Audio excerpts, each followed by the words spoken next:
des rencontrés hommes d'affaires et autres investisseurs qui s'intéressent à la Guinée. Et puis l'Aïd el-Kébir ou la fête du sacrifice, c'est pour bientôt. Marché du bétail, c'est pas la grande affluence, les bétails sont disponibles, mais les prix grimpent pas comme à l'accoutumée. Enfin, le monde de la presse en deuil. Ibrahima Silla Ibra a gagné sa dernière demeure cet après-midi, mais auparavant un grand hommage lui a été rendu par l'ensemble de ses amis et collaborateurs ici même à la RTG.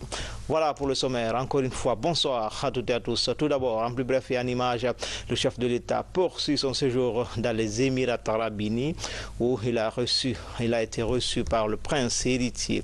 Professeur Alpha Condé et Mohamed bin Zayed ont parlé des questions de défense et de sécurité entre Conakry et Abu Dhabi. Les entretiens ont duré plus d'une heure entre les deux personnalités. On reste dans cette péninsule arabique. Ce mardi, le chef de l'État a reçu en audience plusieurs personnalités hommes d'affaires. Les débats ont porté sur le renforcement de la coopération dans les secteurs de l'énergie et de la formation. Sanassi Keita, envoyé spécial. Les entretiens, il y en a eu entre le président de la République et plusieurs personnalités émiraties, ici à Abu Dhabi. Professeur Alpha Condé a tout d'abord reçu en audience le président du conseil d'administration de la Chambre de commerce et d'industrie d'Abu Dhabi. Les échanges entre professeur Alpha Condé et Mohamed Tani Marchid Al-Rometi ont porté sur le développement du partenariat entre Abu Dhabi et Conakry, dans le domaine surtout des investissements privés, notamment l'énergie, le commerce et le transport. Et juste après, le chef de l'État a également reçu en audience le ministre de l'énergie des Émirats arabes unis. Saïd Marzouri a manifesté au professeur Alpha Condé son désir de renforcer l'axe de coopération Conakry-Abu Dhabi dans le secteur de l'énergie, secteur que le chef de l'État tient surtout à bras-le-corps pour faire de la Guinée un pays industrialisé. Le président de la République a par ailleurs échangé avec plusieurs autres personnalités et hommes d'affaires des Émirats arabes unis. Plusieurs sujets étaient au centre des discussions, dont entre autres la santé, les nouvelles technologies de l'information et de la communication, l'agriculture et la formation.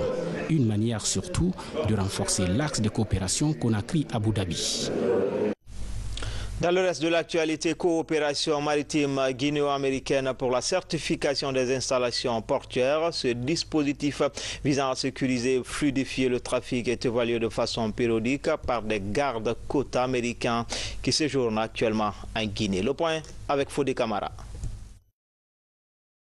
Depuis 10 ans, les gardes-côtes américains sillonnent les côtes guinéennes pour aider les acteurs portuaires de la presqu'île de Kaloum et de Kamsar à faire face aux enjeux maritimes mondiaux liés à la piraterie, la pêche illicite et d'autres formes de risques. Nous sommes ici pour assurer que le port à Conakry et les installations portuaires à Guinée sont bien sécurisées, pour assurer que la sécurisation du commerce maritime. Et je crois que c'est une bonne chose. Et avec ce partenariat, nous allons tous renforcer notre capacité de sûreté portuaire. Ce élan de solidarité nord-sud affiche ses premiers résultats. Sur 9 installations portuaires, 7 sont déjà certifiées. Une coordination nationale de sûreté se met aussi en place. Un instrument multi-acteurs pour plus de synergie dans la lutte contre l'insécurité au niveau de la plateforme portuaire. Là, on a travaillé ardemment, on a magnétisé tous les accès. Actuellement, celui qui n'a rien à faire au port ne peut pas entrer au port. Il y a des patrouilles terrestres, il y a des patrouilles maritimes. Nous cherchons à sécuriser le port pour baisser le niveau de sûreté. Parce que quand il y a des problèmes au niveau des installations portuaires, le niveau de sûreté monte. Et si nous travaillons bien, le niveau de sûreté descend. Ces visites périodiques des gardes-côtes américains redynamisent les relations entre la Guinée et les États-Unis, reliées par l'océan Atlantique. Un atout renforcé par l'ouverture d'une ligne directe entre les ports de Conakry et de Miami. Si les recommandations ont été appliquées à la lettre, ça va renforcer les relations entre le port autonome de Conakry et le port de Miami, puisque nous voulons aujourd'hui développer le trafic entre nos deux ports et surtout avoir une ligne directe maritime entre le port de Miami et le port de Conakry. Si le constat est que le port de Conakry, avec tous les efforts aujourd'hui pour l'amélioration du port sont appréciés par les garde-côtes, je pense que cette initiative verra le jour très prochainement. Les dispositions du code ISPS de sûreté prévoient aussi des exercices de simulation, mais aussi la construction des guérites de surveillance et la reprise systématique de l'éclairage au niveau du port autonome de Conakry. Pour être plus complet sur ce dossier, la campagne de dragage d'entretien 2017 du chenal d'accès bassin du port autonome de Conakry démarre ce mercredi. L'opération va durer 3 mois, une période au cours de laquelle la circulation dans le bassin et le chenal ainsi que l'étalage des filets de pêche dans le channel et alentour de la zone de versement sont interdits. Une priorité sera accordée aux engins de dragage dans le bassin, le chenal d'accès du port et la zone de versement. Bientôt, la construction de 2 ponts modernes sur le Milo à Kerouane et Kakrima à Télémélé. Le programme est financé par la BADEA. Après l'appel d'offres, les 15 entreprises soumissionnaires ont visité les 2 sites. Hier, elles ont échangé avec les cadres du ministère des Travaux publics sur les contours liés à la réalisation de ces ouvrages. Ansoumani Toumani Kamara. Cet autre programme de désenclavement du gouvernement consiste à réaliser un pont sur le fleuve Milo entre Kerouane et Banankoro en Haute-Guinée et un autre sur Kakrima à Télémélé. Depuis l'indépendance, le bac et les pirogues étaient les seuls moyens de traverser ces cours d'eau. Après l'appel d'offres et la visite de 2 sites, les entreprises soumissionnaires se concertent avec les techniciens et les autorités du ministère des Travaux publics. Là, on vient de se réunir sous la direction de Madame la ministre des Travaux publics pour apporter des éclaircissements et des réponses aux questions des entreprises pour qu'elles puissent élaborer leur offre pour les travaux de ces 2 ponts. Le dossier d'appel d'offres est bien fourni, c'est bien élaboré, on a moins de problèmes. Et cependant, nous regrettons quand même que le dossier soit très ferme parce qu'il nous empêche de proposer des variantes. Et aujourd'hui, avec le développement de la technologie, avec tout ce qu'on a comme moyen de levage, limiter la portée des poutres à 20 mètres, je pense qu'il y a un petit gâchis. On pourrait donc améliorer ce projet en laissant les entreprises faire des propositions techniques qui nous permettraient donc de baisser le coût du projet. La construction des ponts sur le fleuve Milo à Kerouane et le pont Koussi sur Kakrima à Télémélé est financée par la Banque arabe pour le développement économique en Afrique, BADEA.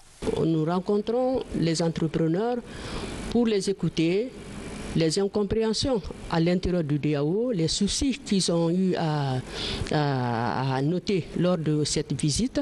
Toutes les préoccupations ont été prises en compte et le 15 du mois prochain, le 15 septembre, nous allons recevoir les offres que nous allons évaluer et attribuer le marché aux entreprises qui seront retenues. Après cette séance de travail entre les 15 entreprises soumissionnaires et le ministère des Travaux publics, suivront le dépouillement des offres et l'octroi des marchés. La réalisation de ces 2 ouvrages de franchissement donnera du souffle à 2 localités économiquement importantes du pays. Kerouane, la zone diamantifère, et Télémélé, la touristique, avec ses énormes ressources hydrauliques. Après évoquer les cadres du service national d'aménagement des points d'eau sont dans les régions de Mamou et de Labé. À Labé, 20% des pompes sont à réhabiliter et 30% pour la région de Mamou. Au cours de cette tournée, il a été aussi question de redéfinir les stratégies pour redynamiser ce service, notamment avec la création d'une base de données et le renforcement de la coopération avec les partenaires. Mohamed Sankon. Depuis 3 ans, les activités du SNAP tournent au ralenti. Conséquence, sur les 3000 points d'eau de la région de Labé, par exemple, 80% sont fonctionnels. À Mamou, on dénombre 1777 points d'eau. Plus de 30% sont en panne. D'autres difficultés continuent de peser sur les bases régionales de Mamou et de Labé. C'est fréquent que des projets viennent dans notre région avec des bureaux d'études, soit privés, soit en tout cas d'autres structures. Et ils ne peuvent pas travailler sans nous. Ça, je regrette que le SNAP ne soit pas impliqué. Il y a des projets qui pointent à l'horizon. Ces projets notamment C'est le projet CTB qui consiste à la construction des AEP dans les sous-préfectures de Soya, Boulivel et Kenyeko, plus celle de Konkouré dans sa partie Tamagali. Donc j'ai besoin d'animateurs. La restructuration devient une nécessité. Elle s'appuie sur une étude réalisée sur le SNAP. L'étude note la faiblesse des ressources financières et matérielles, le vieillissement du personnel et la situation périlisante des bases régionales. Les démarches que le SNAP faisait en faisant lui-même les travaux pour se faire les finances et que ces finances servent à mener les missions de l'État, tout le monde a trouvé que réellement que c'est malsain. Et donc, il faut venir réellement à la disposition suivante, définie dans la loi 075, qui dit que quand on donne à quelqu'un, on demande à quelqu'un de mener une activité, on doit lui donner les moyens. Des dispositions sont prises pour relancer les activités du SNAP avec l'appui des bases régionales. Des bases qui seront dotées de moyens et d'équipements pour assurer leur mission de suivi et de maintenance des ouvrages déjà réalisés. Autre titre de l'actualité, à quelques jours de la fête de Tabaski ou de sacrifice, les parcs à bétail ne désemplissent pas, mais les prix de ruminants constituent un véritable goulot d'étranglement pour les populations. Il varie entre 1 million et 2 500 000. Une commission mixte ministère du Commerce et de l'Élevage travaille pour mieux réglementer les prix. Le constat dans ce reportage de Aboubakar Junior Kamara. Un mouton est un rituel recommandé chez les musulmans. Cette année, les parcs à bétail sont achalandés. À Conakry, les places de transaction les plus réputées sont à Dixingar, Yembeya, Kakimbo ou encore Yimbaya. Quand vous venez, les premiers prix, quand vous vous basez à ça, vous n'allez pas acheter. Mais il faut les discuter parce que quand je suis venu d'abord, on m'a dit 2 500 000 francs. Bon, compte tenu de ma poche, j'ai essayé de discuter jusqu'à 2 250 000 et 2 150 000, suivant les grosseurs. Nos moutons, les moutons guinéens, le prix varie entre 500 000 jusqu'à 1 200 000, 1 500 000. Mais cela est dit aussi par rapport aux frais que nous payons avant de venir ici. Les véhicules aussi se négocient. On paye par exemple à un chauffeur 5 millions, 6 millions pour prendre nos moutons et venir ici. Donc vous voyez combien de fois c'est un peu difficile. Ces contraintes se ressentent sur les prix sur le marché. Ils varient entre 1 500 000 et 2 500 000 francs guinéens selon le type de bélier. Pour la réglementation des prix, les ministres de l'élevage, du budget et du commerce lancent l'idée de réduction de la taxe douanière sur le bétail. J'ai eu à échanger avec le ministre du Commerce sur cette question-là. Et l'année dernière et cette année aussi, on a contacté les différents acteurs concernés par tout ce processus-là, notamment le ministère de la Sécurité, ceux qui gèrent aussi la gendarmerie, tout ça, pour alléger les souffrances des marchands de bétail. Cette année, cette activité a été coordonnée par le ministère du Commerce, mais en tant que ministère technique de l'élevage, nous avons mis à disposition les informations nécessaires. Ce que nous demandons d'abord au niveau étatique, tous les acteurs qui sont liés, soit au niveau de la douane ou bien au niveau des services de défense et de sécurité, c'est de faire en sorte qu'il y ait un allègement de certaines tracasseries qui ne tiennent pas dans la loi des finances pour que aussi les vendeurs puissent en toute responsabilité vendre ces moutons à des prix vraiment abordables pour l'ensemble de nos populations. À quelques jours de la fête, plusieurs camions de bétail en provenance de l'intérieur et de l'extérieur du pays sont attendus à Conakry. Des équipes vétérinaires accueillent ces béliers dans les parcs avant leur mise en vente. Cette fête est aussi une occasion pour certaines personnes à se rendre dans les villages pour célébrer avec les parents. Cette année, au niveau des gares routières, c'est pas la grande affluence. Qu'à cela ne tienne, ils sont nombreux à vouloir perpétuer ce rituel. Notre reporter Alpha Siagaba est allé faire un tour dans certaines gares routières de Conakry. Images et témoignages. À l'approche de la fête de Tabaski, l'animation s'intensifie dans les gares routières de Conakry. À Matam, tout comme à Bambeto, des centaines de passagers se bousculent pour arracher un ticket de voyage. Djouma Keita, la trentaine, compte fêter à Mamou. Il vient d'obtenir son ticket après plusieurs heures d'attente. Je voudrais aller faire la fête à village avec ma maman, mais pour avoir le véhicule, ce n'est pas facile. Depuis le matin, on a commencé par Kabele, et ceci est Bambeto comme ça. Oui, quand même, c'est lui mon ticket. Depuis 3 jours, l'offre de véhicules est nettement en deçà de la demande. Les passagers sont nombreux. Après plusieurs années, cette dame est enthousiaste de retrouver les siens à Kindia. C'est parce que j'aimerais rester un peu à côté de mes parents, aussi au village, pour les rendre visite. C'est une occasion pour moi de découvrir aussi. Je suis avec le petit là et ma petite sœur. C'est parce que j'aimerais partir avec eux ensemble. Les chauffeurs et les responsables syndicaux ne paraissent pas débordés par l'affluence de passagers en cette période. Ils en ont l'habitude. Quand même, il y a eu des changements, un peu, par rapport au mois passé. Depuis, ça fait une semaine comme ça, vous savez qu'avec la fête de Tabaski là, qui arrive, la fête des moutons, les gens sont en train de déplacer pour aller au Fouta, pour aller au Haute-Guinée, pour aller au Zérékoré, pour aller au Bofa, partout dans le pays. Cette année, de multiples activités de réjouissance sont prévues un peu partout à l'intérieur du pays, le jour de la fête du mouton. Plus qu'une simple fête religieuse, la Tabaski est pour de nombreux fidèles le moment privilégié de renouer avec les origines et rencontrer des proches. Là, loin du vacarme quotidien de la capitale, on se sent mieux, c'est la fête au village. Dans l'actualité également, Boké, les responsables de la région font désormais de l'assainissement une priorité. Pour cela, ils appellent à l'expertise des volontaires, ONG et autres entreprises spécialisées pour changer l'image de la commune. Dans un premier temps, des camions et autres équipements sont mobilisés et les balayeuses s'organisent. Une nouvelle ère commence à Boké dans l'assainissement. Mamadou Saliouba. Érigé en zone économique spéciale, Boké connaît un essor économique et enregistre une urbanisation galopante.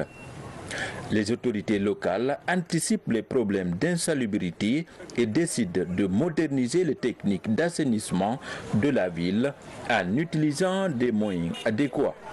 On doit organiser les ménages, on doit organiser la population pour que cette salubrité soit une réalité à Boké ici.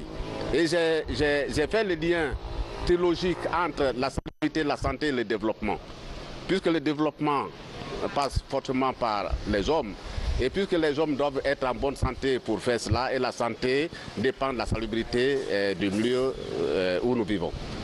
L'arrivée de ces équipements marque un nouveau départ dans la politique d'assainissement de Boké sous l'impulsion du gouverneur qui mobilise tous les acteurs concernés sous le slogan Boké ville propre. On a mis 2 camions à disposition de la ville de Boké et beaucoup de matériel dans le cadre de l'assainissement. Nous voulons accompagner la jeunesse, les femmes et les associations qui sont là, qui faisaient cela de manière bénévole et complètement traditionnelle, si je peux dire. Je pense que tout le monde va être motivé comme moi, on va y arriver. Il ne faut pas qu'on attende que quelqu'un vienne balayer ici. Nous-mêmes, on est capable de le faire. Faisons-le. Pour réussir cette nouvelle démarche, un travail de fond va être effectué pour sensibiliser les jeunes pour leur implication dans la préservation des matériels.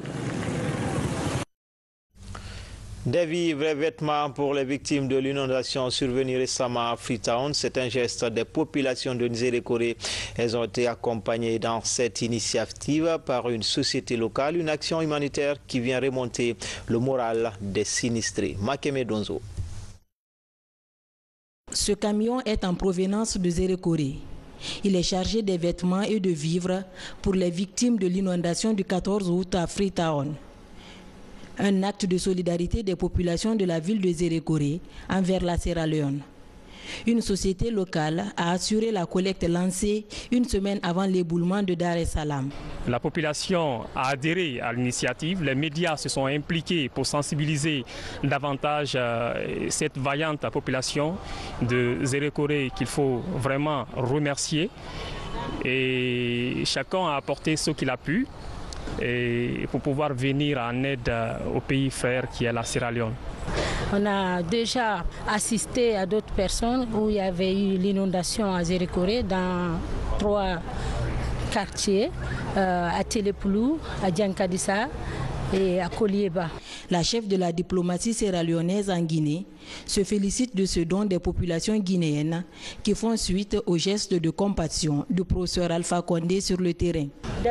On n'a pas seulement un bon leadership sur le président, pas seulement celui qui cherche l'Union africaine. En plus, on a des gens qui ont des bons affaires-mènes, femmes d'affaires, qui ont le cœur. Et le sentiment qu'on a eu avec les Guinéens ici, les voisins qu'on a, les Guinéens, c'est des bons voisins. Il y a un dicton en maninké, voisin, c'est plus que ton frère de lait. Ce don de vivres et de vêtements parviendra aux ayants droit à Freetown dans 2 jours. Autre facette de l'actualité, le nouveau patron de la diplomatie guinéenne a pris fonction ce mardi. Mamadi Touré, c'est son nom. Il était le représentant de la Guinée auprès des Nations Unies, remplace Hadiama Kale Kamara à la tête du département des affaires étrangères. Le point avec Sédou Bandiaï. Désormais à la tête de la diplomatie guinéenne, Mamadi Touré, ce diplomate de carrière, remplace Hadiama Kale Kamara à ce poste depuis 20 mois. Aujourd'hui, je suis fier de vous recevoir dans cette belle salle que j'ai fait rénover pour y abriter des cérémonies solennelles à l'image de celle de cet après-midi. Il vous souviendra, mesdames et messieurs, chers diplomates, que j'ai pris service sous les tentes. Le nouveau ministre Mamadi Touré entend ainsi poursuivre la dynamique impulsée par le chef de l'État, professeur Alpha Condé, à la diplomatie guinéenne. Je m'emploierai avec vigueur, rigueur, honneur et intégrité dans mes nouvelles fonctions à opérer le renouveau nécessaire de notre diplomatie en vue de mériter d'abord cette nomination et ensuite de conforter le retour effectif de la Guinée sur l'échiquier international. Mamadi Touré était jusque-là le représentant permanent de la Guinée auprès des Nations Unies et cumulativement conseiller spécial du chef de l'État, le professeur Alpha Condé, en charge de l'intégration africaine.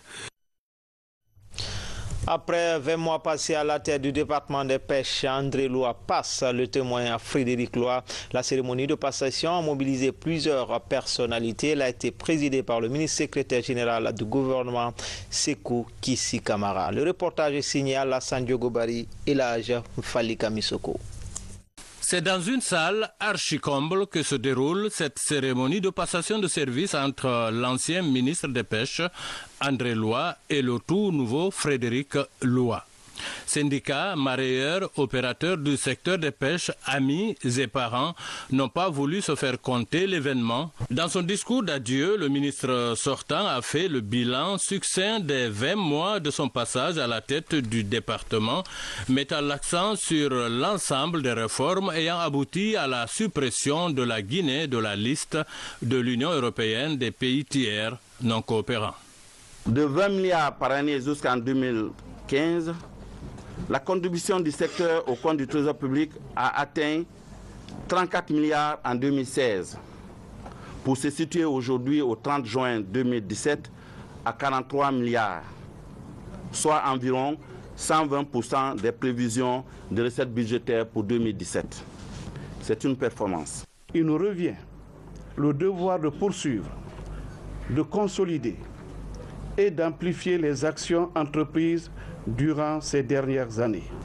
La réalisation de cette noble mission nécessite l'implication de tous les services centraux comme déconcentrés relevant de notre département et la détermination sans faille de tous les cadres, chacun dans son domaine de compétence. En dépit des efforts et des résultats, il y a encore beaucoup à redresser, notamment l'aide à la pêche artisanale et aux mareyeuses, l'amélioration du code de la pêche ainsi que des textes du plan de pêche en vue de l'adapter à nos réalités, mais également la prise en compte de l'avis de la CONAPEG, cette corporation incontournable pour faire des résultats.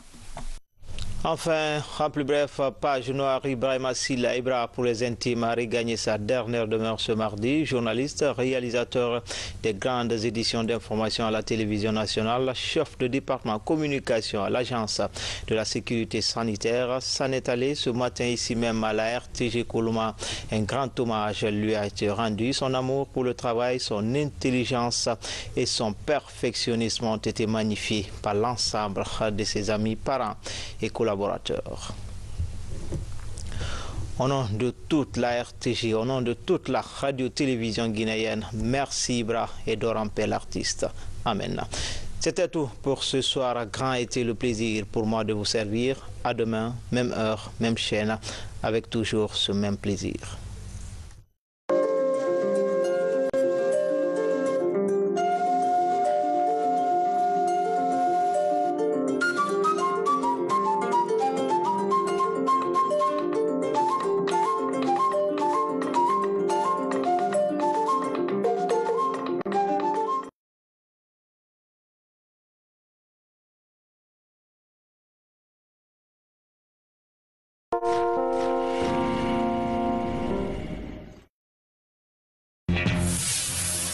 Du jamais vu en Guinée, des meubles haut de gamme à la galerie Marifala. 10 ans d'existence.